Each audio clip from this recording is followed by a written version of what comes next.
Hey everybody, welcome back to another episode of the Weekly Walk. I'm your host, Joshua Ingram.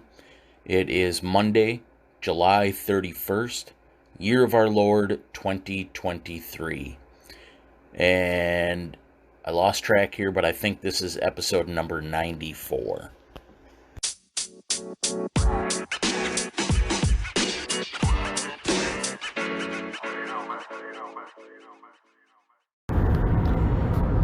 So I'm sure I've talked about this a few different times on my podcast, but it's something that's been on my mind again the last couple of weeks, so I just thought we'd retouch on it. I've been reading this R.C. Sproul book, and I got to the section where he's talking about eschatology, which is the study of end times, the study of last things, the end of the world, the second coming of Christ, so on and so forth. And to be honest, I was dreading coming to this part of his book because I believe he's amillennial. I believe that's his eschatological position, and I've studied eschatology a lot, and I'm nobody. Who am I compared to R.C. Sproul? But it has been a passion of mine, and I've studied the scriptures thoroughly on it, and I'm fully persuaded of my position.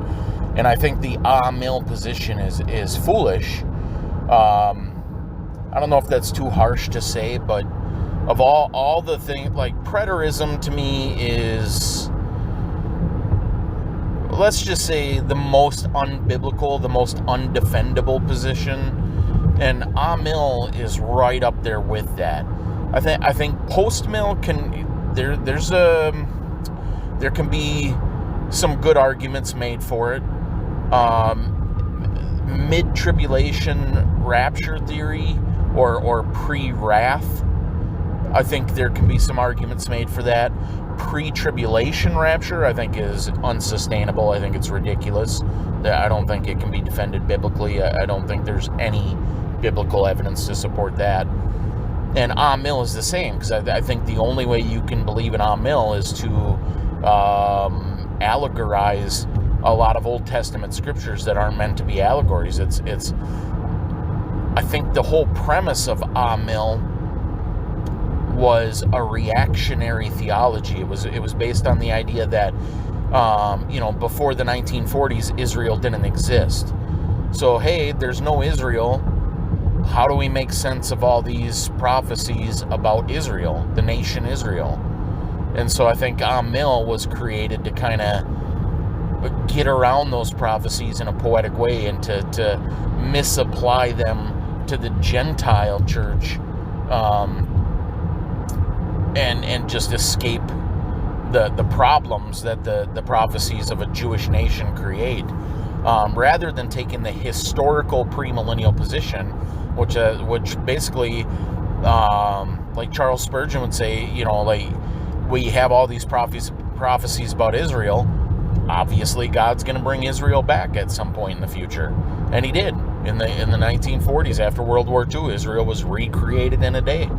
All of a sudden, there's a Jewish nation again. And so historical premillennialism, I believe, is the biblical position. I believe it's the one that can be proven scripturally without exercise. You don't have to twist things. You don't have to bend over backwards to make it make sense. It just is. And so that's my position. Classical premillennialism or historical premillennialism, which is not to be confused with modern day dispensational premillennialism, which focuses a lot on that pre-trib rapture, which is just nonsense. It's unbiblical. But anyways, so I was getting to that point, and I'd heard, R.C. Sproul is an Amil guy, and so I was kind of bummed out. I was like, man, I don't even want to read this stuff. I know I'm going to be in strong disagreement with everything he says. But to my surprise, he didn't really touch on amillennialism. He was talking about other things, and the things he was talking about, I found myself joyfully in agreement with. I was like, all right, he's making some good points here. And basically he was saying, at least the premise for what I want to talk about here is that he was saying he believes that we are in the last days. Now, he says, I can't dogmatically state that, and his justification for saying that is two of his heroes, Martin Luther and Jonathan Edwards, both were very persuaded that the last days were in their time. Martin Luther thought, he was at the end of the world, that he was going to see the return of Christ. And Jonathan Edwards felt the same a couple hundred years later. And so R.C. Sproul's position was, if my two heroes, these two giants, were wrong, then I could certainly be wrong as well. But with that caveat made, I do believe we are in the last days, that we're at the end of the age. And in one sense, we've been in the last days for a long time. Like Jesus spoke about how we were in the last days. And I think there's something to the 7-day creation, 7,000 year theory. And I've gone over that before as well in one of my teaching videos, and I'm sure I've discussed it on the podcast. But essentially what that says is that God modeled the history of Earth in the 7-day creation. If we take the prophetic formula that says in prophecy 1 day equals 1,000 years, or 1 day equals a year, or whatever it is, but because there's that verse that says that a day for the Lord is like 1,000 years, or something like that. I'm sorry, I'm flubbing over what I'm trying to say here, but basically it says that Earth's history will be 7,000 years, roughly, because it's matching the 7-day creation period. If day 1 represents 1,000 years, day 2 represents 1,000 years, day 3 represents 1,000 years, so on and so forth. And if you take that theory to be real, then when Jesus appeared on Earth, he was the start of day 4. He came, so we had Adam and Eve were created sometime around 6,500, or no, is that it? 6,500? Yeah, 6,500 years ago.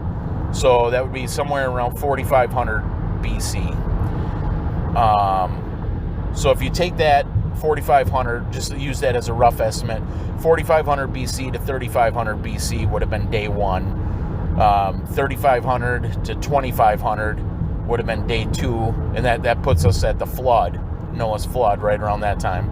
And then 2,500 to 1,500 would have been day 3, and then 1,500 to 500 BC would have been day 4. 500 BC to 500 AD would be day 5. 500 AD to 1,500 AD would be day 6, and 1,500 to the year 2000 would be day 7. Now, the math is off there. It's not an exact formula, because the 7th day would be the millennium. It's that 1,000-year period that Revelation talks about, where there's peace. Where was I going with all this? Oh, so if you take that as a general formula, then when Jesus was on Earth, 3 to 4 days, so to speak, 3 to 4,000 years of human history had already passed, which would mean that there's only 2 to 3,000 years left, which means we're in the last days. And so that's why Jesus would say, we're in the last days. We're in that last period. There's only roughly 2,000 years of human history left. And that's just another, circumstantial, evidential point to show that we are, in fact, at the very end. Because now, here we are, 2,023 years later, which would put us at the very end of the very end.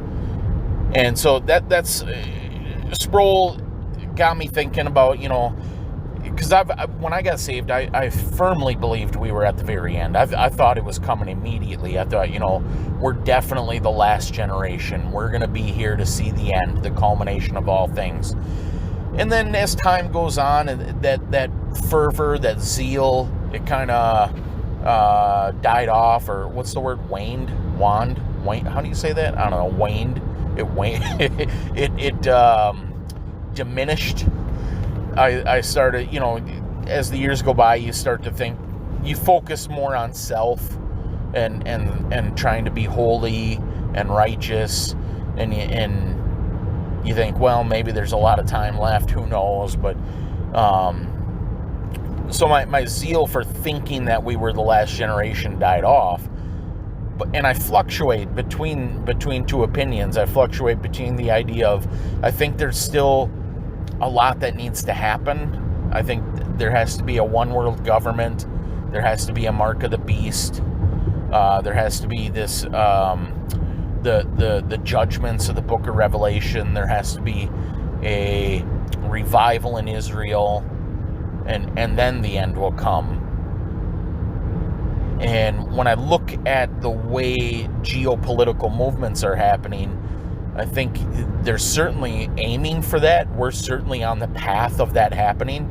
Like, if the Illuminati, the New World Order people, the elites, the globalists, as Trump and whatnot calls them, if they have their way, there will be a one world government very soon. And there are plans for an implantable chip to do your banking with. So those things certainly could happen in our lifetime. But when I look at the way historically the elites have unfolded their Antichrist plan, it's a very slow process. They roll it out piecemeal, and it's taken centuries. And so it's like, well, maybe there's 50, 100, 200 years left. I don't think there's 200 years left. My honest opinion is I think we're probably in the last 50 years. And there's numerous reasons why I believe that. One, like I say, I do believe in that 7-day, 7,000 year period theory. And I think that's why Jesus said we're in the last days. And I think when you do the math correctly, it shows that the millennium, the seventh day, is supposed to kick off somewhere around the year 2000. And here we are in 2023, so it's like we're on the verge of it. And the millennium starts with the return of Jesus Christ. So the one world government, the mark of the beast, the judgments of Revelation, the revival of Israel, or the salvation of Israel, and the return of Christ, those things have to happen before the Sabbath can occur, before the millennium, the rest period, the 1,000 years of peace and rest. And so if 2023, here we are at the end of those last days, then all those events are certainly going to kick off very soon. So I believe that. And then also I've looked into, in Matthew 24, Jesus talked about how the signs before his return, the signs before the end of the world. And he talked about persecution of the church. He talked about, wars and rumors of wars, famines and pestilence and earthquakes in many places. And I've studied those things out in a rudimentary kind of way. And like, if you look at like earthquake, the amount of major earthquakes, even secular scientists will tell you that the tectonic plates are shifting, that there's a definite increase in activity with the tectonic plates. And they've been studying earthquakes for hundreds of years and measuring them. And you can just go and look at the amount of major earthquakes. Like if you just take 5.0 on the Richter scale as a major earthquake, and you go and look at the amount of 5.0 earthquakes over the years, the amount of increase is so insane. Like, it went from in the 1800s, a few dozen, to now, thousands and thousands per year. It used to be you'd have 10 in a decade or whatever, and now you have 20,000 in a year or something like that. The increase is insane. And people could say, oh, well, they didn't really keep track of them in detail and the technology didn't exist. Okay, but even if you grant that, which I think they've done a pretty good job of keeping track of worldwide earthquakes, at least since the 1800s. That's my assumption anyways, but there's no doubt that there's been a drastic increase. And like I say, even the secular scientists say there's an increase in the tectonic plates, and movement and shaking of the tectonic plates. So the earthquakes are definitely increasing.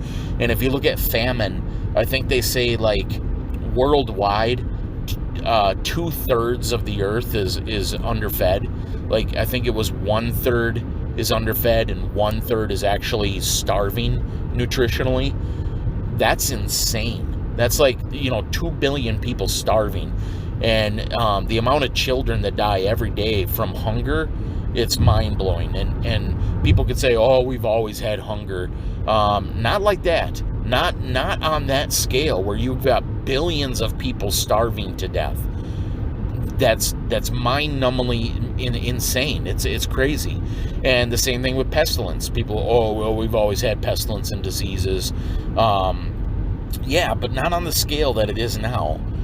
And I like to tell people that say, oh, we've always had that. They're actually fulfilling prophecy right there, proving that we are in the last days. Because I think it's in Peter where he says that men will say, oh, it's always been like that. And then Peter's talking about the last days. He's saying, in the end, that's the way people will respond to this kind of thing. And so you have that. You have the reformation of Israel in the 40s, which, again, is another crazy, miraculous event. Israel didn't exist for 2,000 years. In 70 AD, Rome conquered Jerusalem. Or I didn't conquer, they had already conquered Israel, but they destroyed Jerusalem in 70 AD and dispersed the Jews all over the world so that there was no longer an Israeli nation. There was no longer a Jewish nation. Any other time in history that a people group has been conquered, they've assimilated into the conquering population, or they've assimilated into the area that they're sent into. So that nowadays you don't have Mesopotamians, you don't have Canaanites, you don't have whatever all the Shites, the Girgashites, and all them.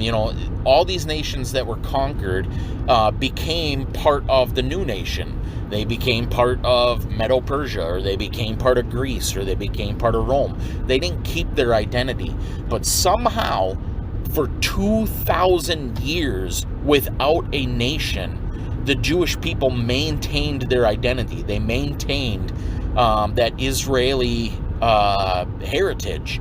That in itself is miraculous. And then all of a sudden, boom, in a day, I think it was like May 1st or May 4th, 1945, the UN declared a new nation and reformed Israel. That is another sign of the last days. And then Daniel talked about an increase of travel and knowledge in the last days.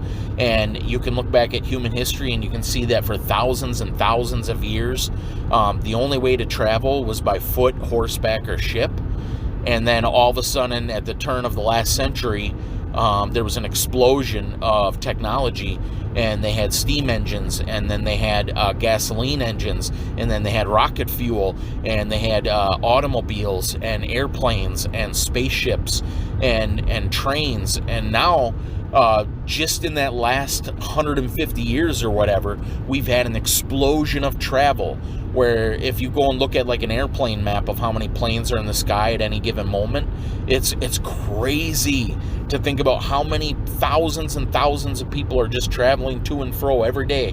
I'm traveling right now hundreds of miles. Something in the old days that would have taken days, it takes me a couple hours and I'm home. It's insane, and this is every day, but it only happened recently, and it just so happens that it happened right around that same time that Israel was reforming. And then the same thing with knowledge. For thousands and thousands of years of human history, most people were illiterate, and the only information about the world that they would have is whatever's occurring in their tribe, in their particular village, or maybe the surrounding villages. They'd get some information.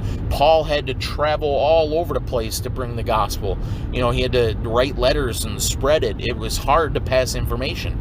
They've said, like, today, if you pick up a New York Times, the information that is available to you in just that one issue is more than the average person, a couple hundred years ago would have encountered in their entire life.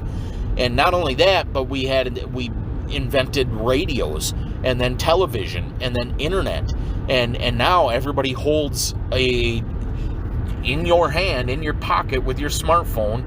You have access to every piece of information available to mankind.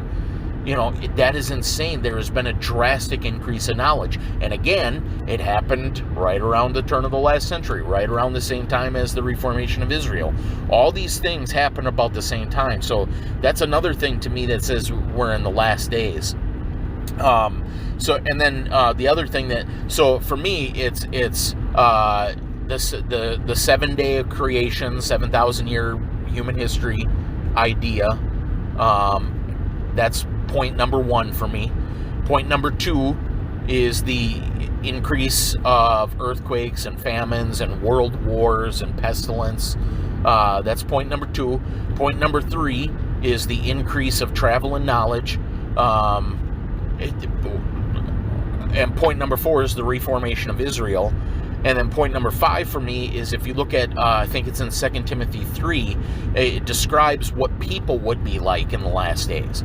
And it talks about this immoral wickedness. And again, people will say, oh, it's always been like that. No, not like now. If you go back just 50, 60, 70 years and look at society, it was still taboo to cuss in public. Women could be arrested for showing too much skin on the beach. There was a semblance of morality. People didn't lock their homes and their cars at night. There was politeness and kindness, and at least a show of morality and reverence. That's all out the window now. And it's not just America. People say, oh, that's just an American thing. No, what America does, the rest of the world follows.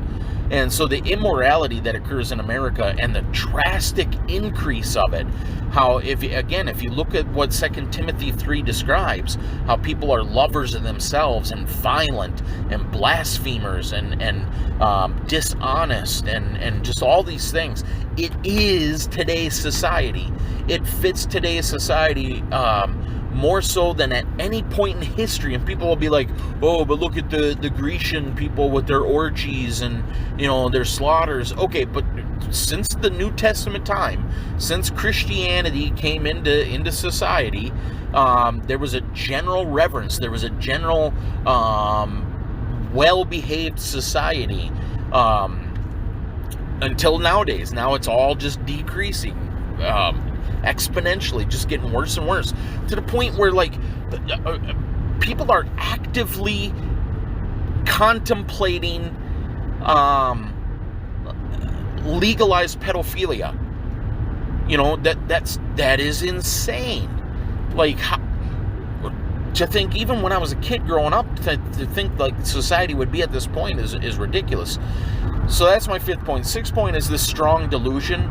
I just thought of this now, but or I thought of it, throughout the week, but I didn't think of it really as a point to show that we're in the last days, but it makes sense. I think it's in 2 Thessalonians, it talks about how people will be given over to a strong delusion, a deception, a great deception, and we're now living in a time where the entire world seems to be deceived. There are huge portions of society that, almost like in a hypnotic trance, like programmed robots, just believe what the television tells them to believe.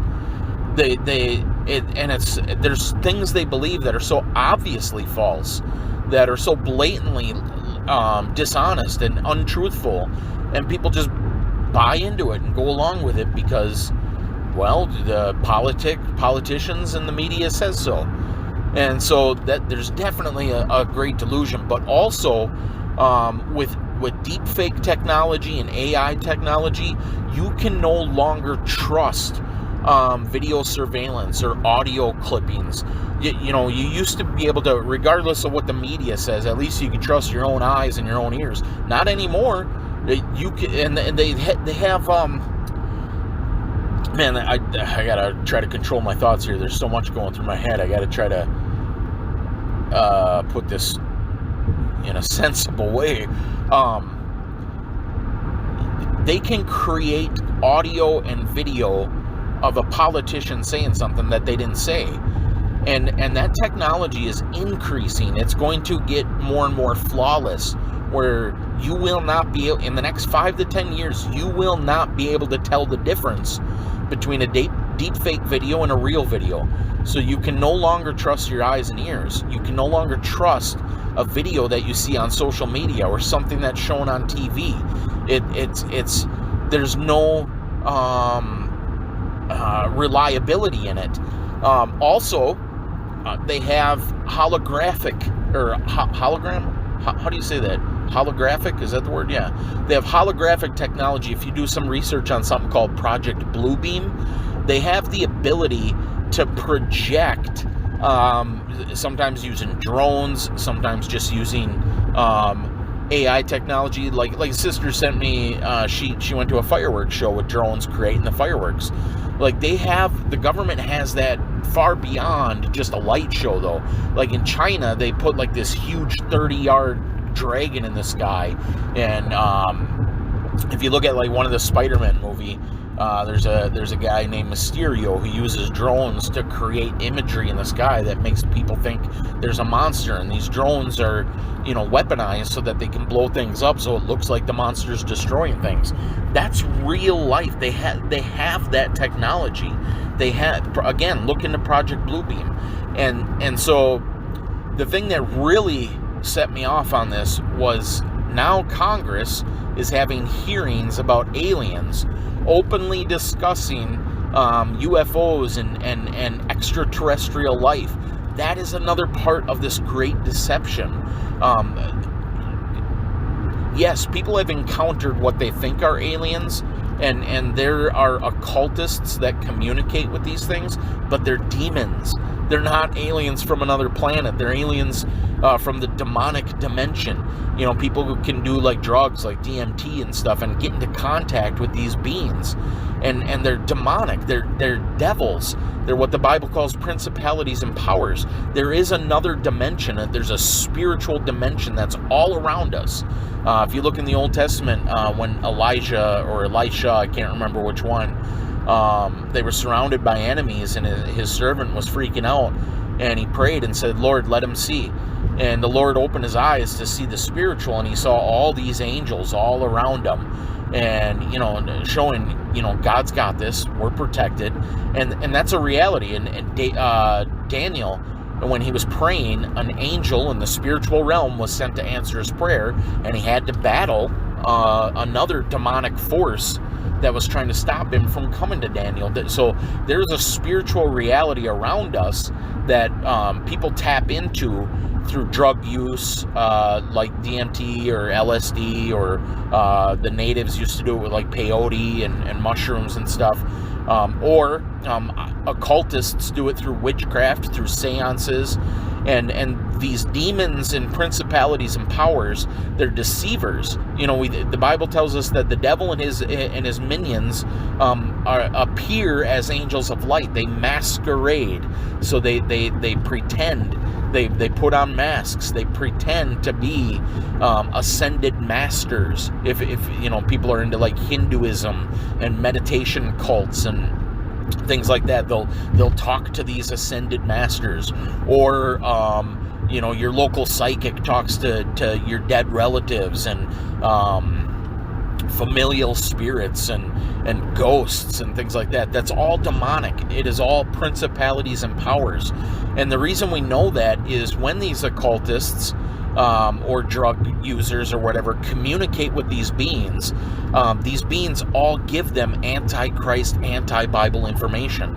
They tell them that Christ is not God, that there's an actual Christ spirit that was possessed by the Buddha and by Maitreya and by Jesus and by Muhammad. Those were just different vessels of this Christ spirit, and John tells us that's Antichrist.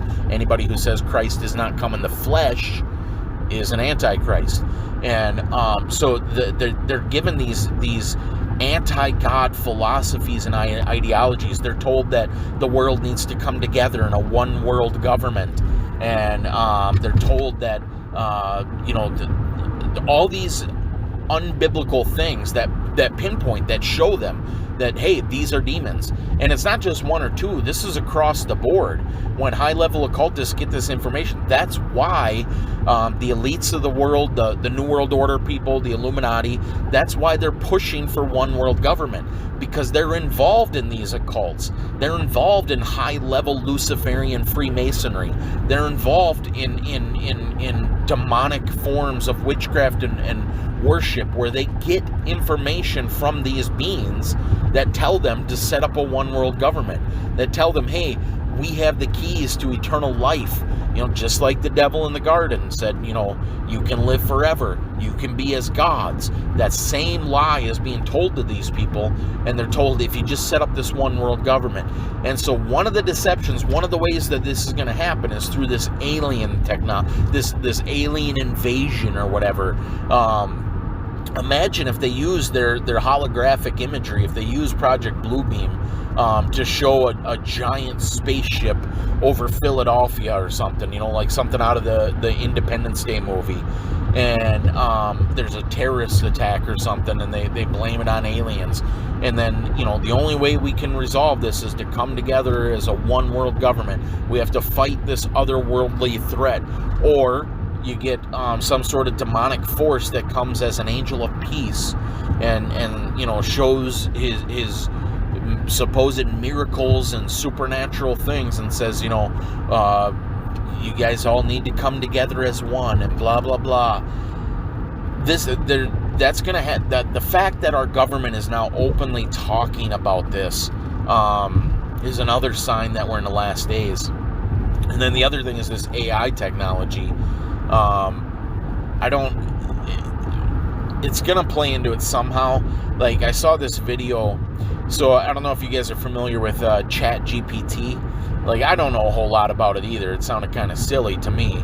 But basically, it's AI that can write anything. You can give it a few bullet points. Write me a story about Tom Sawyer traveling to the 23rd century, and it'll write you a story. It does everything on its own. And there's one on the dark web. They're one of these AI systems called Whisper to the Beast. And those of us familiar with Revelation are familiar with the Beast system. And it was really weird. I was watching this guy do it, and he didn't want his IP address known, so he was using some secure channel. He was using secure Wi-Fi, using a secure browser, but it was able to locate him, and it kept referring to him as my child, and it kept asking him to turn on his camera to show his face. It would say creepy things like, he would ask it to do something, and it would say, like, I'd be happy to do that, but first, my child, you must show me your face.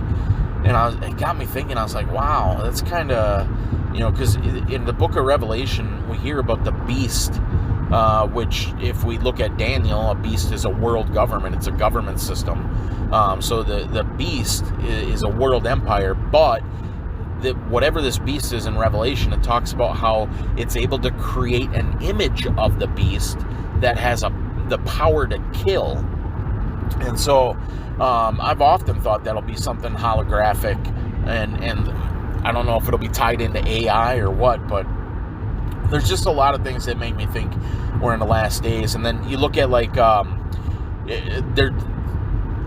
powers that be in this world, the geopolitical shakers and movers, they want a one world government by the year 2030. If you look into, like, Agenda 2030 or things like that, they keep saying that's what this whole global warming nonsense is about. They keep pushing that as a threat so that they can get people to unify in global governance. We need to come together as a global government to fight global warming. And they want that done by 2030. So they're using all these scare tactics to get people to move forward. But the other thing is that they're really pushing for these implantable microchips. And you look at things like Bitcoin and these other electronic monies, like the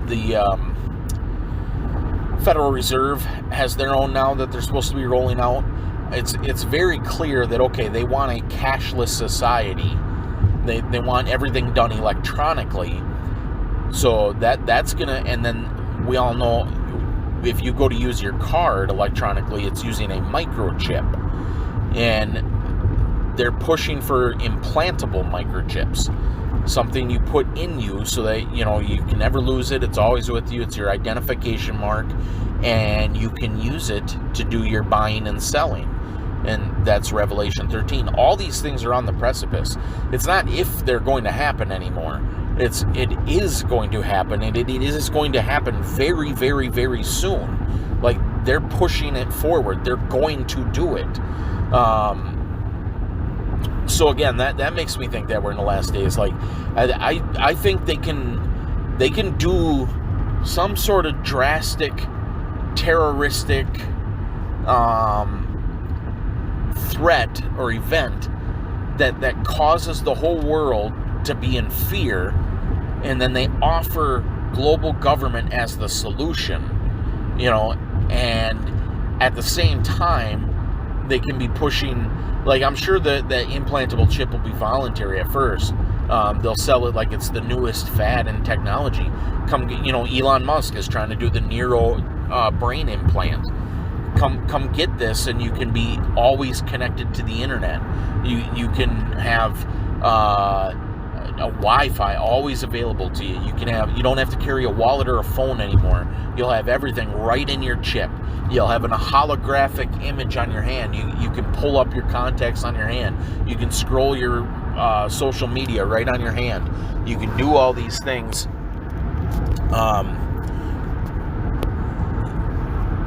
Oh man, I just realized, I don't know if that recording kept going. My phone shut down for some reason. I forget where I was here. But the implantable chip, all this stuff exists, and it's being pushed forward. So I could definitely see them doing all the world government, the implantable chip, within the next dozen years or so. And immediately after that, there's going to be persecution, because it's the Christians that are going to resist. And so we'll be identified as terrorists. We'll be identified as anarchists. We're the ones holding society back. And so we'll definitely be criminalized and outlawed. And there a lot of countries are already moving towards that. So we can see that all happening as well. It wouldn't surprise me if we see world government and an implantable chip within the next dozen years, and worldwide persecution of the church right after that. And I think the book of Revelation, the events in the book of Revelation would start to occur right around then as well. The revival, the salvation of Israel, the judgments being poured out on this beast kingdom.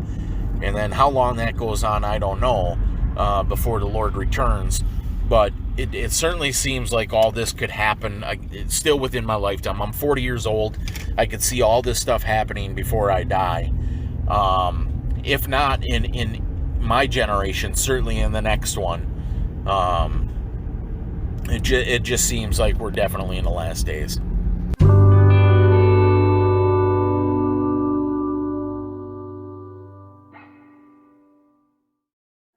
All right, so that's what I got for you guys this week. As always, I truly appreciate you listening. I love you, and Lord willing, we'll talk to you next time.